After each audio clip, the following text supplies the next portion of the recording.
Salut. Aujourd'hui les amis, on va analyser la logique et la cohérence dans American Pie 2. Yes! Que la fête commence. Let's go!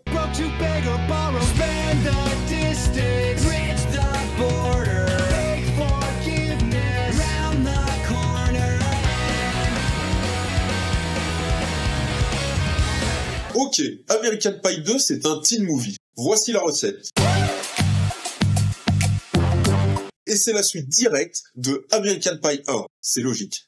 D'ailleurs, si vous voulez voir ma vidéo sur American Pie 1, je vous mets le lien juste ici.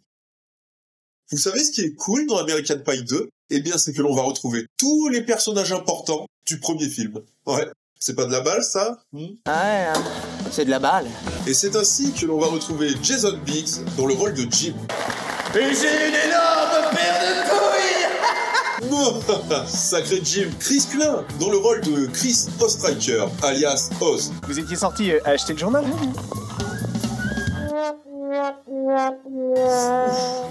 Thomas Yann Nicolas dans le rôle de Kevin. Et on s'en tape une petite? Enfin, sans jeu de mots, bien sûr. Sacré Kevin. Sean William Scott dans le rôle de Stifler. T'as vu ça? J'ai trouvé un clone. Sacré Stifler. Eddie K. Thomas dans le rôle de Paul Finch, alias Boss Caca.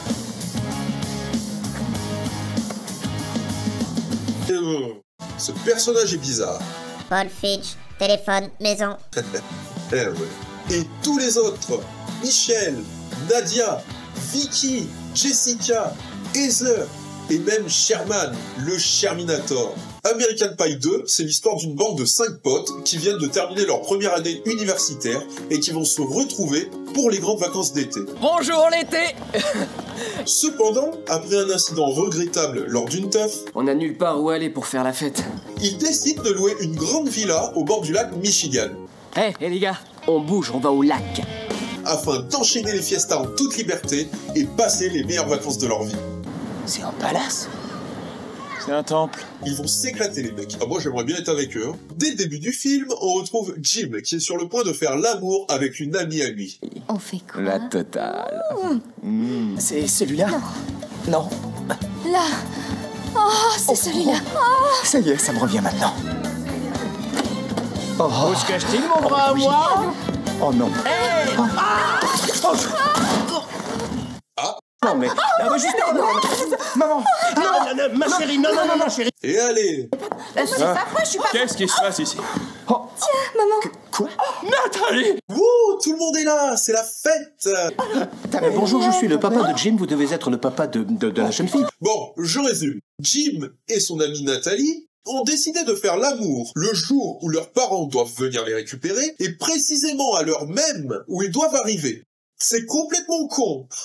Est-ce que c'est pas le pire timing au monde pour décider de faire l'amour? Et puis, c'est pas logique. En vrai, jamais tu serais là à faire « Oh, nos parents vont arriver, viens, on fait l'amour, comme ça tombera au même moment. » Bon alors, on fait l'amour. Allez. Oh, mais attends, t'as vu l'heure? Nos parents vont arriver, là. Ah, mais on s'en fout, non? Ils auront qu'à regarder. Oh, ils pourront peut-être même nous donner des conseils en direct sur notre façon de faire l'amour. Ah, mais carrément. J'ai toujours rêvé que ma maman m'explique comment me faire envoyer en l'air. Ah, et puis l'arrivée des parents. Et on n'a aucun qui a toqué à la porte avant de rentrer. Bah, les couilles de l'intimité. Et puis, vous trouvez pas ça bizarre, vous, que les parents de Jim et les parents de Nathalie, la blonde, arrivent dans la même chambre? Oui, je sais ce qu'on pourrait se dire. Jim et Nathalie sont colocataires, et donc ils partagent la même chambre. Ah ouais? Eh ben non. Écoutez. Tu veux pas qu'on aille dans ma chambre, t'es sûr? Non, on est bien dans la mienne, mon coloc est déjà parti. On sera peinard. Ça veut dire que Nathalie ne vit pas dans cette chambre. Mais alors, qu'est-ce qui explique que les parents de Nathalie arrivent dans la chambre de Jim? Ben on sait pas. C'est pas du tout logique. Allez, next. Un peu après, lors d'une soirée organisée par Stifler, on retrouve Paul Finch qui s'aventure dans la chambre de la maman de Stifler. La femme qu'on voit sur la photo là, eh bien c'est la maman de Stifler. Et dans le premier film, Finch a perdu sa virginité avec la maman de Stifler. Et depuis, il est complètement sous son charme. Il lui voue même une espèce de culte. Toutes ces femmes-là peuvent se rhabiller comparées à... La maman de C'est pas une femme, c'est une déesse. D'ailleurs, ça avait pas mal chamboulé Stifler. Maman? Et pose caca? Tiens, Stifler. Comment faites-vous pour donner autant de plaisir aux hommes? Ouh là, il y en a des choses salaces qui doivent lui traverser l'esprit. Oh. Pardon? Attendez, j'ai pas bien compris. Dites-moi tout. Oh, coquine! Oh oui, maman de Stifler. Tentera.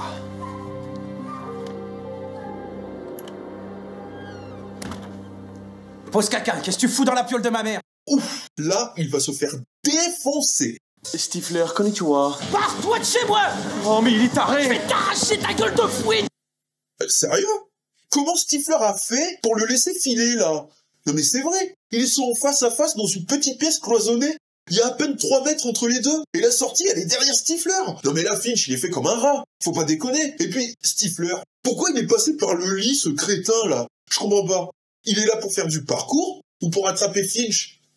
Pose caca, qu'est-ce que tu fais dans la chambre de ma mère? Hein, Stifler? Konnichiwa. Je vais t'attraper, toi. Ah bah, c'est sûr, hein. T'as même pas besoin de venir en courant. Tu viens en marchant et en écartant les bras, t'es sûr de m'attraper, hein. Oh, barre-toi de chez moi. Repli. Oh, mais il est taré, ce mec. Repli, je vais t'attraper. Oh, je vais t'arracher ta gueule de fouine. Par là, c'est le chemin le plus court. Ah.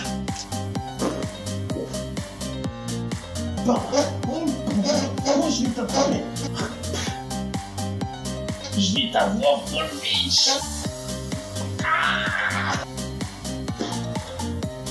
Non mais en vrai, il devrait réussir à l'attraper, mais tellement facilement. Alors que là, on a l'impression qu'il a tout fait pour le laisser s'échapper. Bah, c'est pas du tout logique, ça. Hein. Allez, next. Durant la même soirée, Stifler essaye de pécho une bonne amie. C'est moi qui sers le champagne. Je pisse, faut que je pisse. Ferme les yeux et laisse-toi faire. Allez, c'est parti. Allez, pisse, vieux.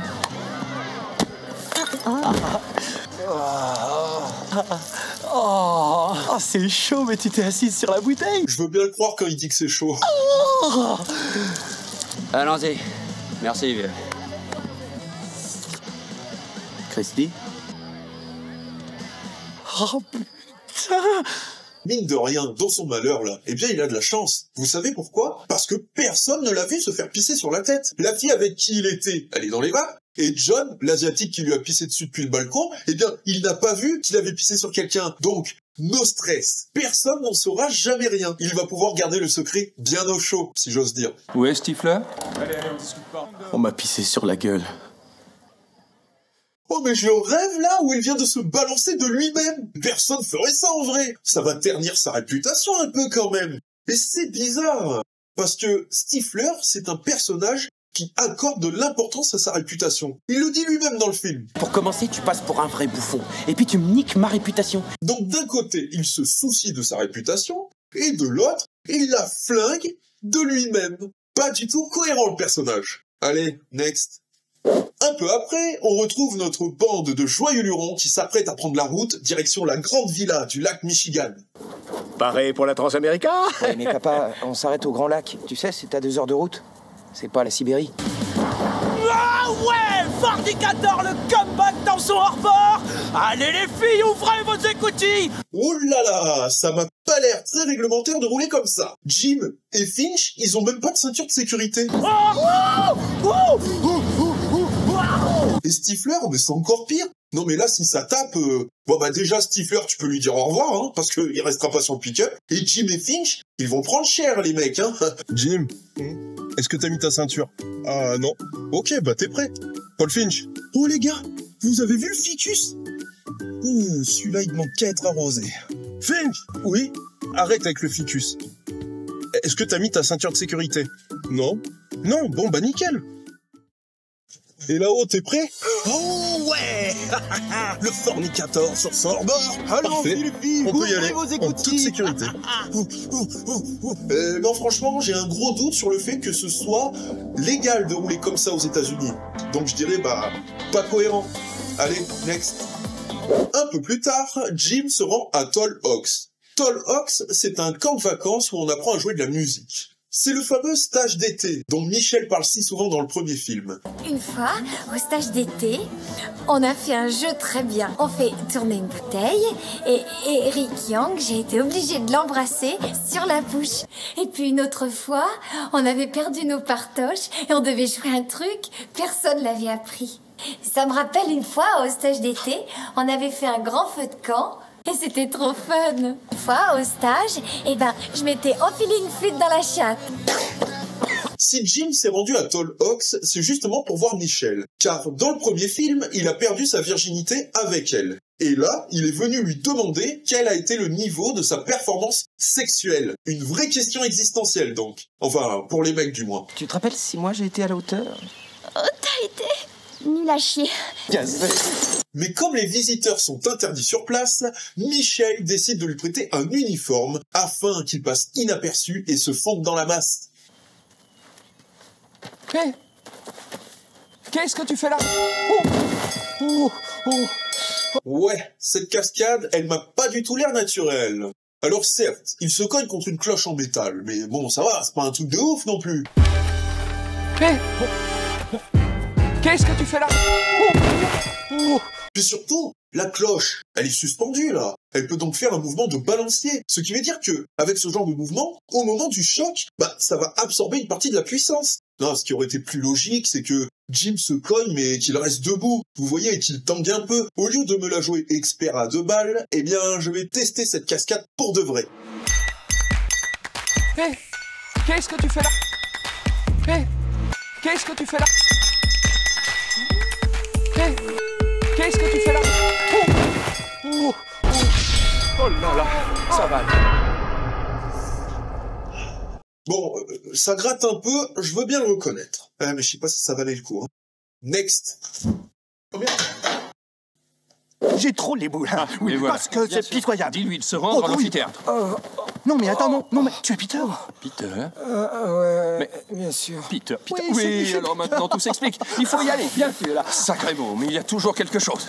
Ok, mais bien sûr. Donc là, les 2 gus que vous avez vus, eh bien, ils ont confondu Jim avec Peter le tromboniste. Et Peter, c'est lui. Jeunes gens, entraînez-vous en prenant Peter pour modèle. Ah, c'est vrai qu'il se ressemble vachement, dis donc, hein. Et puis, soyons fous, hein. Mais peut-être que Peter le tromboniste, il serait venu avec un trombone pour jouer du trombone. Hein, peut-être?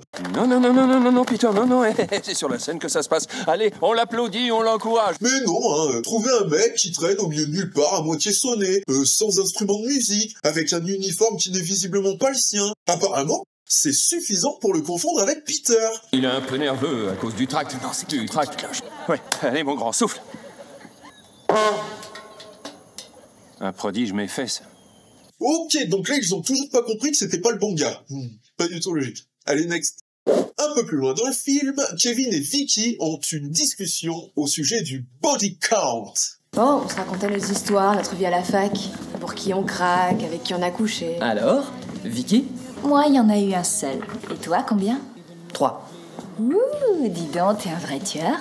Et maintenant, afin d'y voir plus clair, il est temps pour Jessica la goudou et Stifler le tireur compulsif de nous donner un cours magistral de mathématiques sexuelles. Et toi, tu gobes toutes ces conneries? Quand une nana t'annonce combien de mecs elle a eu dans son pieu, tu multiplies par 3 et t'as le bon numéro et bouffon. Tu vois, lorsqu'un mec te dit avec combien de filles il a couché, on est loin de la réalité. Le nombre qu'il t'annonce, tu le divises par 3 et tu obtiens le nombre exact. Donc si Kevin te dit « je me suis fait 3 nanas », c'est 1, voire aucune. Aucune? La règle de 3, c'est une science exacte. Si j'ai bien compris, pour les femmes, il faut multiplier par 3. Ouais, bon donc là, pas de problème, ça marche. Mais pour les mecs, il faut diviser par 3. Admettons qu'un gadjo se la raconte et nous dise « moi j'ai enquillé 13 belettes ».